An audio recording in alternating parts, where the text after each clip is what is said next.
Watch out mga ka-adventure, sa araw po na ito ay isasagawa na nga po ang cattle drive na masasaksihan natin mula sa crossing hanggang dito sa Rosero Street. Kung mapapansin nyo, marami ng mga tao na nag-aabang at ito yung paraan nung una sa pagpapastol ng baka papuntang barko kung saan isasakay patungong Manila.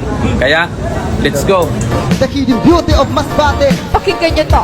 Let's go! Halika kayo, pasyalan natin ang probinsya ng Masbate. Pag inyong napuntahan, kayo din mismo ang sasabi na kakaiba kami. At meron kaming sinabi, kaya kung mga turista travel tayo pa Masbate. At silipin ang kagandahan ng aming lugar. Dito di ka malulugi, gumastos ka man ng dollar, masusulit ang lahat. Pagod mo man at puyat, pag nakita mo ang view, ang sasabihin mo, at ito ang mga lugar na kailangan puntahan. Pwede mo rin dalhin dito pamilya o kaibigan. Pwede kang mag-outing-outing, lalo na mag-picture taking. Mahiga ka sa buhangin, nagaan-gaan ang feeling. Punta ka ng Bitoon Beach, pati sa Nagarao. Punta ka ng Manok-Manok at sasabihin mo, wow! super ganda talaga, Masbate na walang iba. Sa sombrero ng San Pascual, aakit-akit yung gatinig bandits ng Aroroy, kasabangan beach ng Corpus, lalo na sa Palane at sa beach din ng Montreal. Makaragat at Portapiga sa di masalang makikita sa Masbate Beach,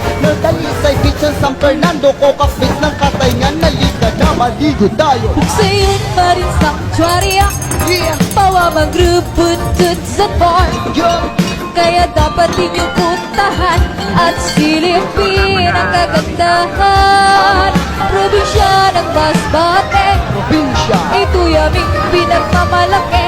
Yes, Kaya dapat inyong puntahan at silipin ang kagandahan.